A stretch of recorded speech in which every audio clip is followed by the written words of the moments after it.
Hello and welcome to another podcast of The Right Has Left. I'm your host, Roy Garten, and happy Easter to you as this is being recorded. There has been so much going on in the White House this past week with the Trump administration, and I've got a lot to cover, as always, so let's go ahead and get right into it. The first thing that we need to cover is, of course, the Supreme Court in breaking news. And that is right. The U.S. Supreme Court issued a ruling last Saturday, this past week, blocking at least, for now, the deportations of any Venezuelans held in northern Texas under an 18th century wartime law. The justices instructed the Trump administration not to remove any Venezuelans that are presently held in Texas under the Blue Bonnet Detention Center where they're being held until further orders of this court. Now, of course, as always, Justice Clarence Thomas and Samuel Alito dissented from the majority opinion because obviously they are Trump's little boys there in the Supreme Court and basically do and rule on anything that he tells them to rule on. So, you know, that's basically how that goes. Now, to talk about that briefly, of course, as I said, it's a temporary hold. So, and Trump, of course, has already appealed that, and he wants to go back and make sure that, they maybe change their minds, which may be a little tough. And I think there are signs now that the Supreme Court is beginning to feel the pressure from, American citizens about some of the things that he has been getting away with, although they've said that, they've granted him lots of extra power, especially Clarence Thomas, since he seems to be the big cheese there on the Supreme Court. They're starting to have a little dissension among the Supreme Court justices about what has been going on. So, you really can't blame them. So I have to give them kudos for that. Other breaking news, of course, is J.D. Vance. And you've probably seen this last week. He is, of course, the former senator from Ohio, and he was greeting the Hawkeyes for their big NCAA win in football. And you saw what happened. Watch this.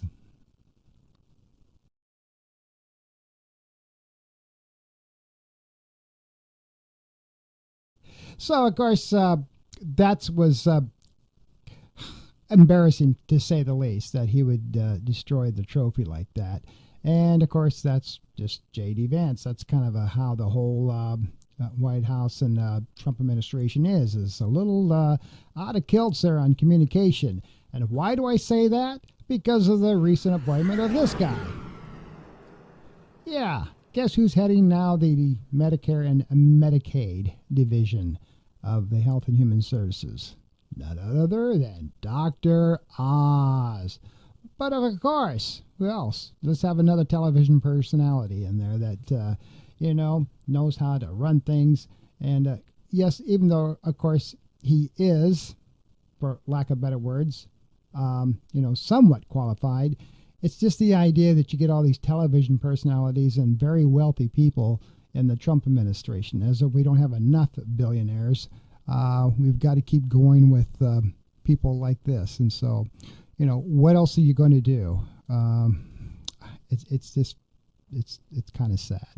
So let's move on to the other news. Those are your two basically breaking news this past weekend here on the Right Has Left podcast. So let's move on. Now, on March 15th, as we're all aware of, the U.S. government deported Abrego Garcia to CICOT, a Salvadorian mega prison where Trump has sent hundreds of Salvadorian and Venezuelan men who were previously in the United States, many of them U.S. citizens, but Abrego Garcia had a protection, as we're all aware of, that was supposed to prevent him from being deported.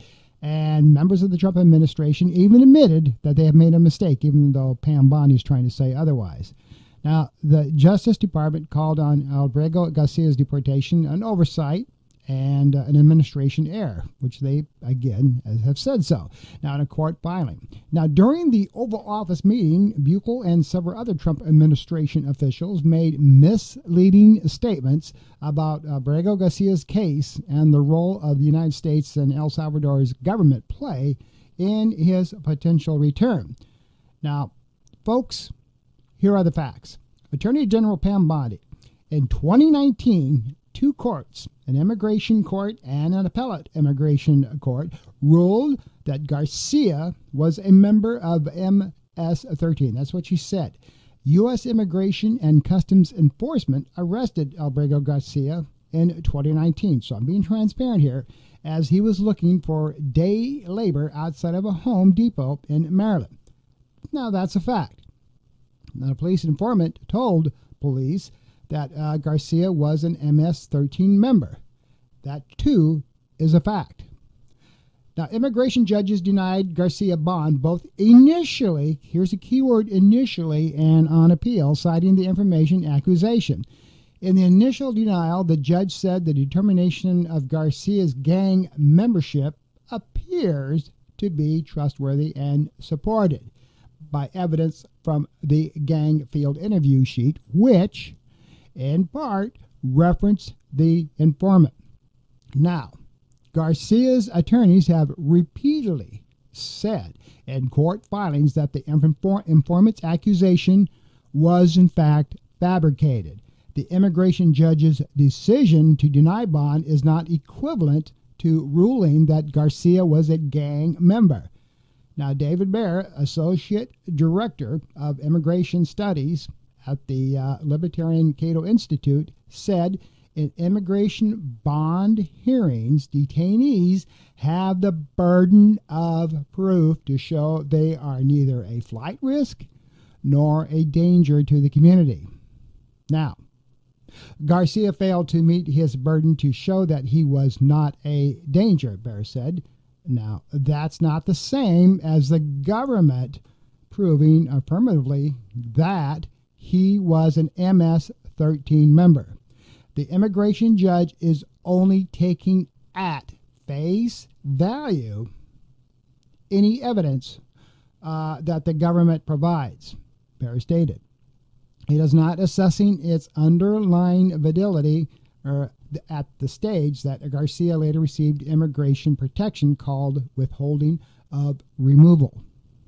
Now, granting that protection required that the Department of Homeland Security to decide Garcia was not a danger to the security of the United States, so stated Baer. Now, quoting U.S. immigration law, the Trump administration did not appeal these determinations or the granting of withholding of removal, as I previously stated. So at the same time, Baer went on to say it is not for him to consider him a threat, and no new evidence has been presented since then. So there you go. The attorney for Garcia stated his client has never been convicted, which is true. He has never been convicted of any crime, gang related or otherwise. And we also found no court evidence he had been convicted. That is true too. Neither of the immigration court proceedings constitute a conviction. Also true, because they were not trials. Folks, this goes back to due process that every citizen is supposed to be getting, which is not happening here. So, U.S. has sent hundreds of Venezuelans to El Salvador's CICOT prison in a controversial deal blasted by lawyer rights groups. Hundreds of Venezuelans deported to Central American nation, and the U.S. pays thousands of dollars, $75,000 per year per prisoner, to El Salvador for upkeep for these prisoners that have been sent there. And this is just sadder than hell. So 250 Venezuelans have been deported in March alone to be locked up as President Donald Trump ramps up his mass deportations as part of a deal that is reached between Salvadoran President Bukele and Trump. The United States, as I said, overall, now this is overall, is paying El Salvador $6 million to hold these Venezuelan deportees. As I said, it's about $75,000 per prisoner. And of course, they claim they're all gang members and crooks and everything else. So this is sad. Now, here are the good news. This gentleman here, Van Ka, is, or I apologize, Van Hollen. Senator Van Hollen from Maryland made a visit down there to to El Salvador to visit Garcia, who is presently out of CCOT and is in a different type of prison that's a little bit more comfortable. Now, whether he is going to be staying there, or whether or not that he is going to be returned to CCOT after the Maryland senator is done with his visitations, is to be decided. So I don't know if that's going to happen or not. But, for the thousands of dollars that they're paying to keep all these prisoners, including Garcia, as you see there, is to be decided. But, folks, this is just flat out sad. And take a listen to this recent presser that Van Hollen had with the media. This case is not just about one man. It's about protecting the constitutional rights of everybody who resides in the United States of America. If you deny the constitutional rights of one man, you threaten the constitutional rights and due process for everyone else. So as you can see, the whole process of all of this comes down to this, ladies and gentlemen, and that is due process. Anyone who is been convicted for any crime is entitled to due process. Neither Garcia or all the other hundreds of immigrants that are supposedly been charged with some sort of a felony and has been deported is entitled to due process. That's the Constitution here in the United States, and none of these people are getting that. And that is what the sticking point here is. And even if Trump is trying to use the Wartime Act, which has never been enacted since World War II, to say we've got a problem here with all these immigrants, every single one of them are criminals, which obviously they're not. But see, this is the trouble, is ICE is just rounding up anybody and everything. So, and I'll be talking more about, this problem with this people in, with the immigration thing going on here a little bit later. But, I want to get on to other news because that part is just kind of depressing. So let's move on. Now, the Trump administration is also, get this, wants to eliminate funding for Head Start.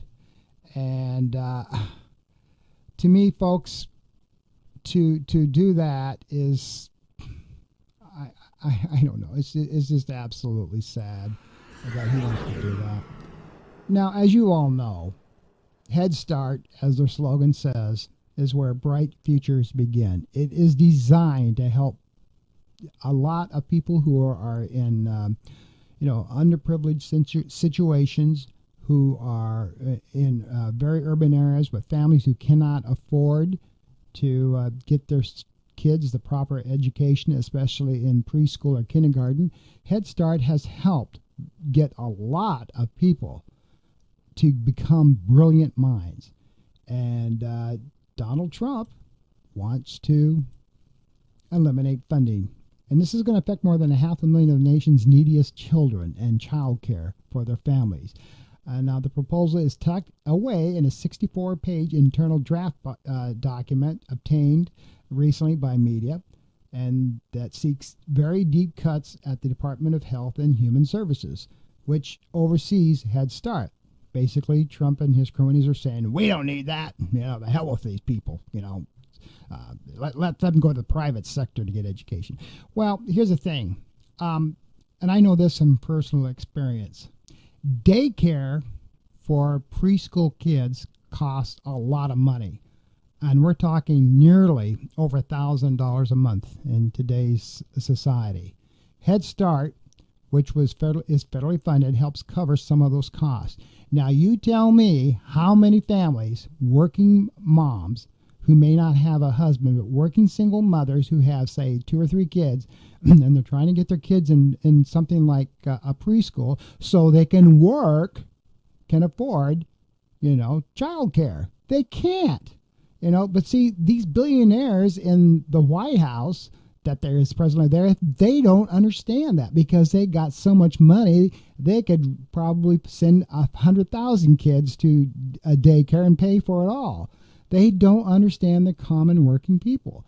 And Head Start is very, very important.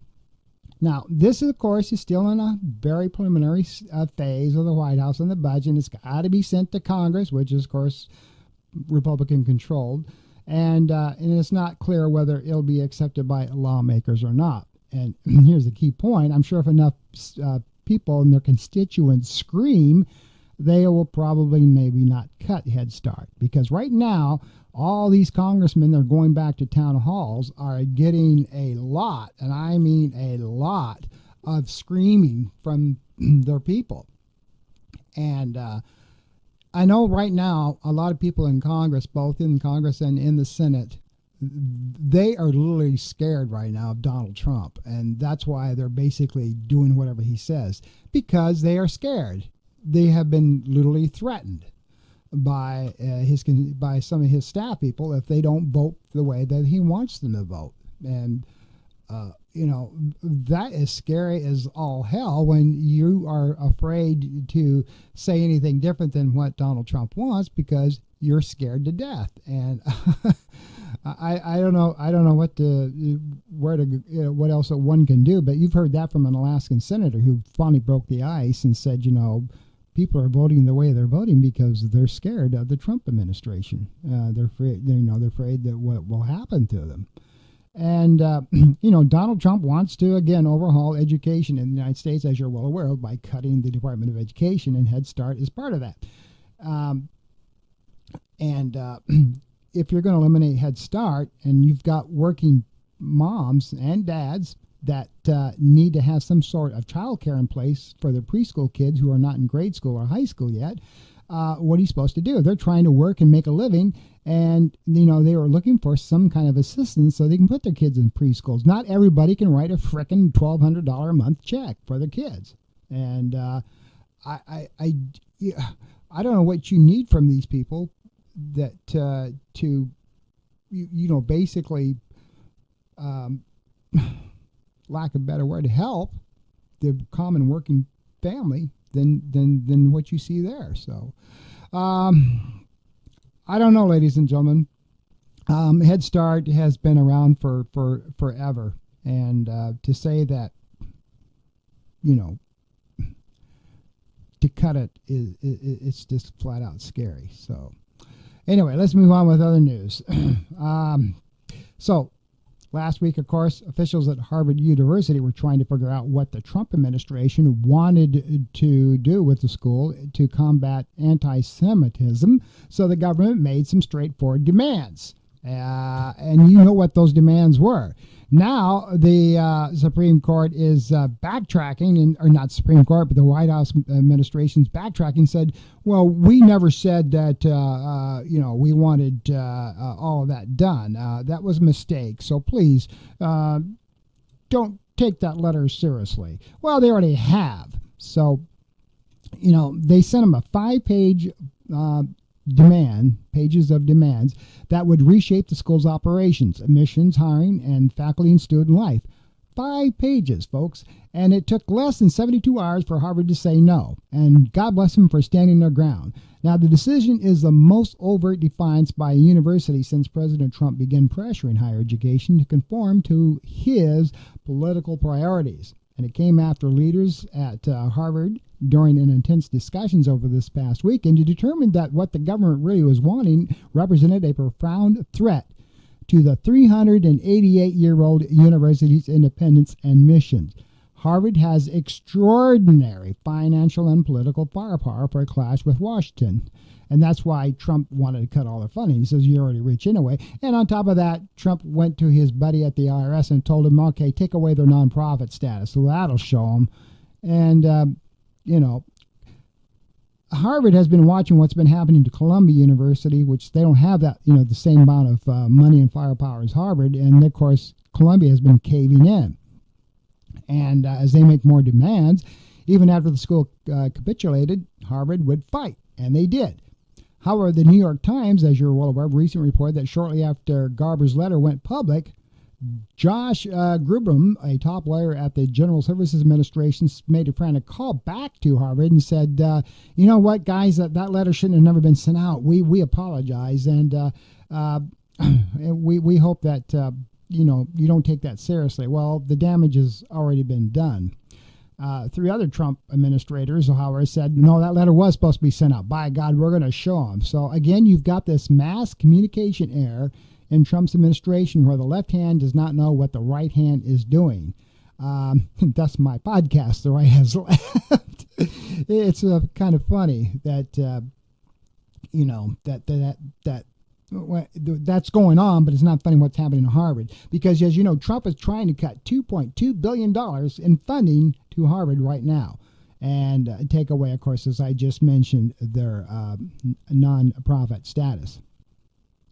Now, speaking of schools and universities, a Palestinian student, we're going back to Columbia now, went into a Vermont immigration office in recent news to get his immigration status and become a U.S. citizen. Guess what? ICE was waiting there, and they're wanting to deport him.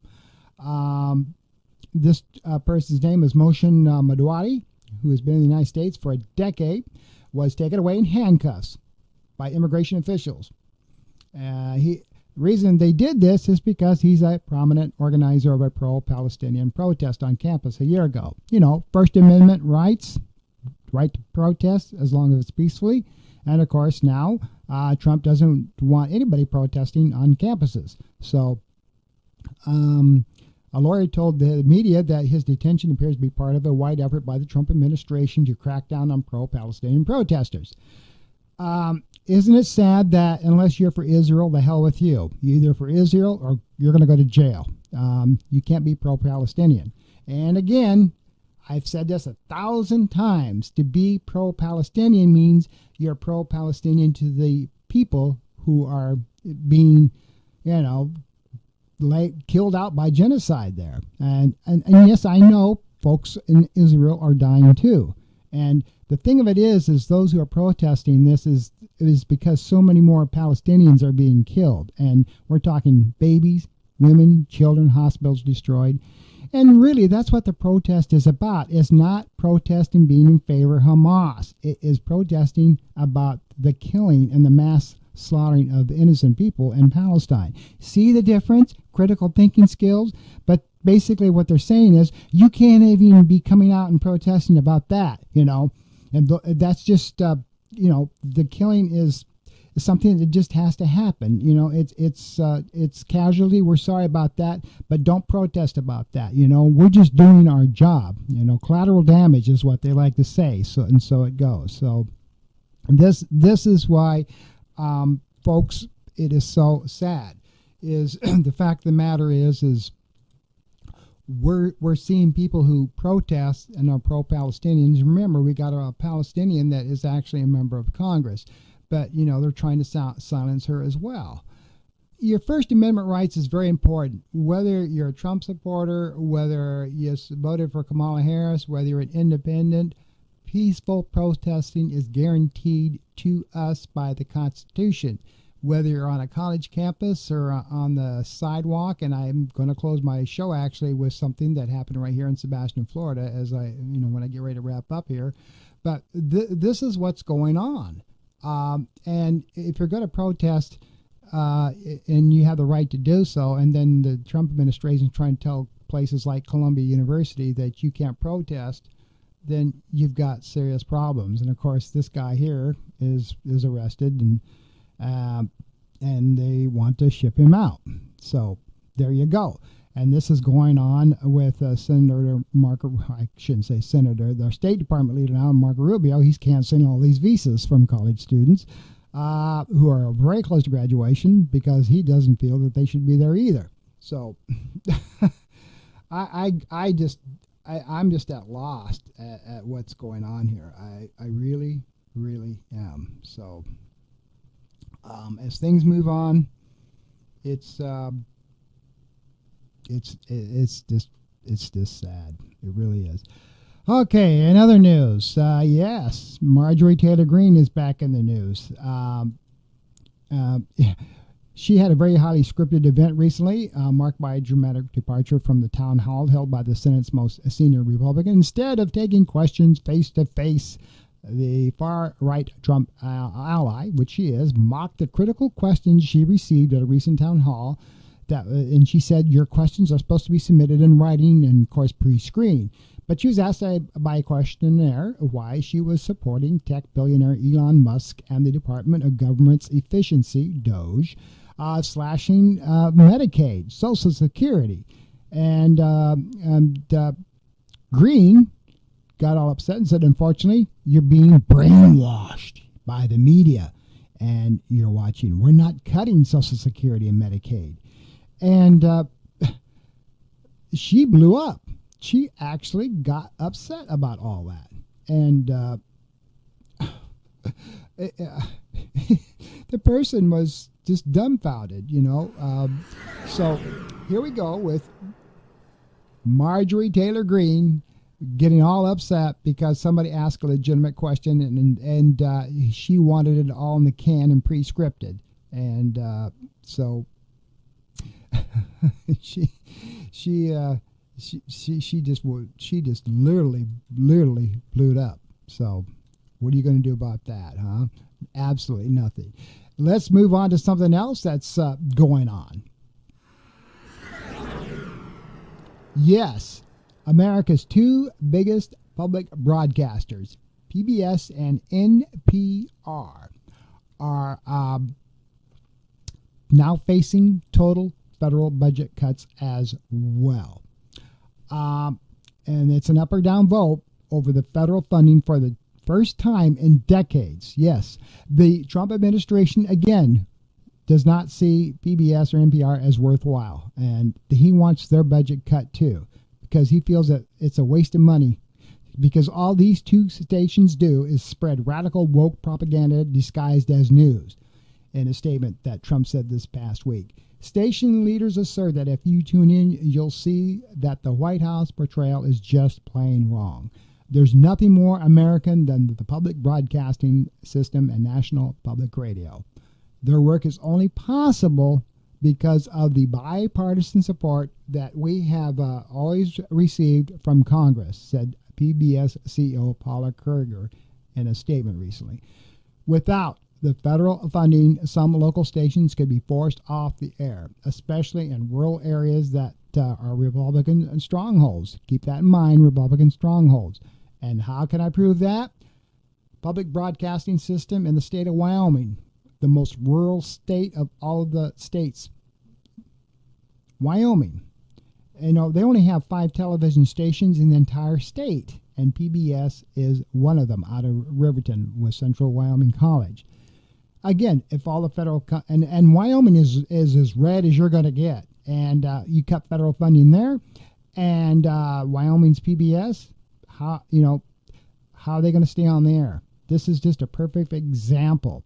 And Idaho's another state that's kind of rural, but it's just I don't know, folks. It's absolutely crazy. It's absolutely crazy. Another one's something that's going on, and that is this gentleman right here. Trump now wants FCC's Brandon Carr to go after CBS and MSNBC simply because they do not, in his mind, is simply because they do not show him in a positive light or do not carry every public event or presser that he puts together. And I'm not going to lie about it. That's basically true. MSNBC and CNN, I watch both of them, at times don't cover everything that Donald Trump has. Because why? It's because Donald Trump, when he gets in the limelight and he gets on the air, he goes on and on and on and on. And at the people just like, we need to cut away. Even Fox News has been found to do this, but he didn't say anything about Fox News. I've seen Fox News bail out of some of his stuff because he sometimes gets off track and goes on, and he's boring people to death. And but with MSNBC and CBS, now he's mad at CBS over a 60 Minutes piece that they did, so he didn't like that. And he's mad at MSNBC because they, in fact, have not carried everything that he does when he's on the air or wants time on the air.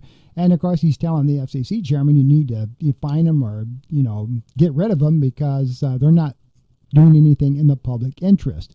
Sometimes you might have to think they're doing something in public interest. They're not carrying you going on the air for 4 or 5 hours at a time. But regardless, that's what's going to happen there. So it's pretty sad that it has come to that. But ladies and gentlemen, that's exactly what's going on. Is I don't want to carry all that. So now that we've said that, what else is going on in the news? Well, Feds and the interest rates. Again, Donald Trump wants to get rid of Jerome Powell, who is in charge, as you are all aware of the interest rates. Basically, he's a financial genius, and as you know, the Feds is supposed to be operating independently of anything else in the government. And because since Jerome Powell has not brought down interest rates the way Donald Trump wants him to bring it down, he wants him fired. And he has been even quoted to say, this guy cannot go fast enough. And who does he want to put in his place?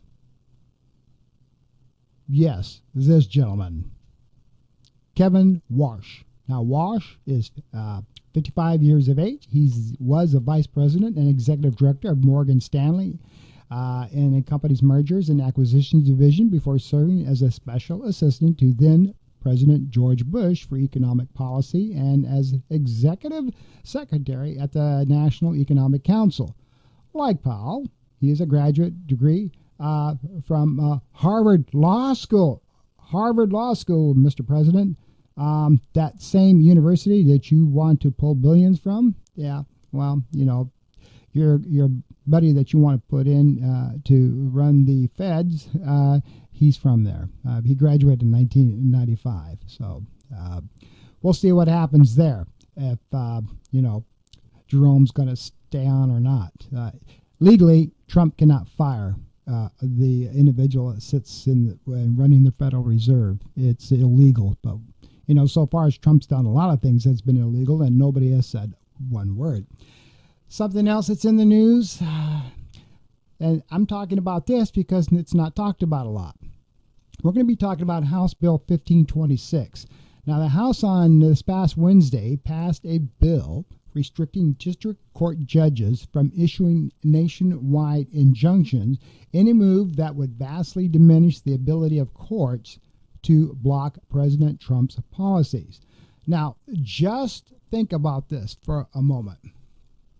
House Bill 1526, which passed the House and is now going to the Senate, is designed to block district judges from stopping any of Trump's activities.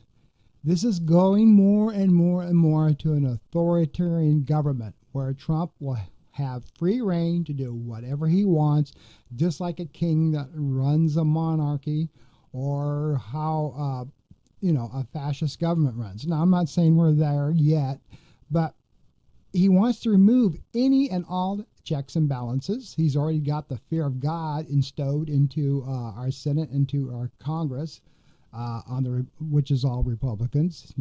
Dear God, if you venture any way, shape, or form out of what I want. So the next move is, and of course he got the House to pass it out of, fear of God. He wants to get rid of all the district judges so they cannot block anything that he wants to do. Seriously, to do this, and it's called the No Rogue Ruling Act. The legislation and the Republican Darrell Issa, Republican from California, he started this and got the bill passed, would limit judges to provide relief only two parties directly involved in the suit. The bill passed in a 219 to 213 vote. And of course, it's that close because of the Democrats. See, the House is, the Republican majority in the House is extremely narrow. And when we come up to midterms in the elections, this could change because people are getting fed up. But it would bar the district court judges from issuing a nationwide injunction, even when the matter has an impact across the country. And this would, of course, be undercutting numerous lawsuits challenging Trump's directives.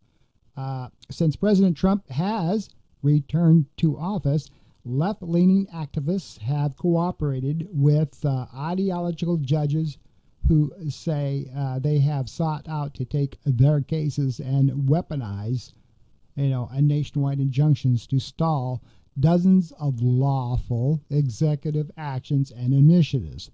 This is what Asa said from California. That's what he said. So. Let's just get something else going on there where nobody has any authority to really do anything. So again, this is pretty sad. And another thing that I want to talk about in the news that's been going on, believe it or not. Yes, ICE has detained at least 15 Navajo Nation members and questioned them during immigration raids in Arizona and New Mexico. Despite being U.S. citizens, federal agents refused to recognize tribal identification as proof of citizenship. Now, what is scary about this? Who was here first in the United States of America? Was it the Native Americans or was it the so-called white people? Who was here first? Who took away the native lands from all of these tribes? We did. And if the Native Americans are not American, then who and what is? And they refuse to identify tribal identification as citizenship. So the Navajo leaders promptly had to urge members to carry state-issued IDs at all times, which they shouldn't even have to, but they had to do this. Navajo Nation President Boo Nidron described the raids as traumatizing, while Council Speaker Crystalline Curley said many felt racially profiled and unsafe even in their own country. And DN elder and activist James Jackson condemned the detention, stating no one is illegal on stolen land. Now, I found that kind of funny. It's because, basically, back in the 1800s and 1700s, when we sent the cavalries out west, we basically did steal the land and put all of the Native Americans on various reservations throughout the United States. Arizona, New Mexico, Wyoming are perfect examples of where there's reservation. And of course, the state of Oklahoma is about 90% reservation land there too. And again, this is the raids are all part of Trump's expanded immigration enforcement policies, which have also led to ICE conducting raids in churches, hospitals, and schools, believe it or not. And that's just plain sad that it has come down to that. Now, as I wrap things up, I'm going to be showing you a short video. This video is, as you're well aware of, there has been several days set aside for the hands-off movement. Here in Sebastian, Florida, where I happen to be doing these podcasts, there was a hands-off movement held here just yesterday as I record this podcast on Easter Sunday. This particular hands-off movement, and I'm not exaggerating when I say this, is probably one of the largest turnouts that I've ever seen. Even during the elections of between Donald Trump and Kamala Harris, both parties had kind of small turnouts. At this particular event, over 300 people showed up, and no, they were not paid. And everybody had particularly their own agenda, and yes, as you can see from the video, almost a mass amount of them were seniors because they are scared of losing Medicare and Medicaid. A lot of them were, out there to protest what's going on with the education. They're concerned about their children and grandchildren. And as this one lady here is, they're also concerned about the Palestinian people. Listen.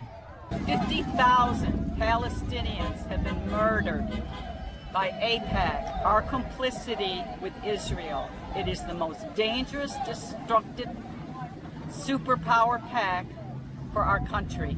And yes, Trump and Bibi, nickname for Netanyahu, plans a beach resort after they do their ethnic cleansing. We are participating in 4 genocides. So now it's coming home to roost. Stand up now before it's too late, because that's the plan for us too. If you're insulated because you're a white Christian nationalist, your day will come, and you're going to lose loved ones that are not in that particular population. Stand up now. Love you all. Jesus wept. And so there you have it for this week's edition of The Right Has Left. I'm Roy Garten, your host. I hope you enjoyed this podcast. And as we celebrate the resurrection of our Lord Jesus Christ after 3 days in the tomb for Easter, we don't forget about what Easter is. And as that lady said in the video, Jesus wept. And he did before he was crucified. And I'm sure he is weeping now. And no matter what faith you are, please pray for this country. Please do. Until next time, I'm Roy Garten, your host. Try to have a great week.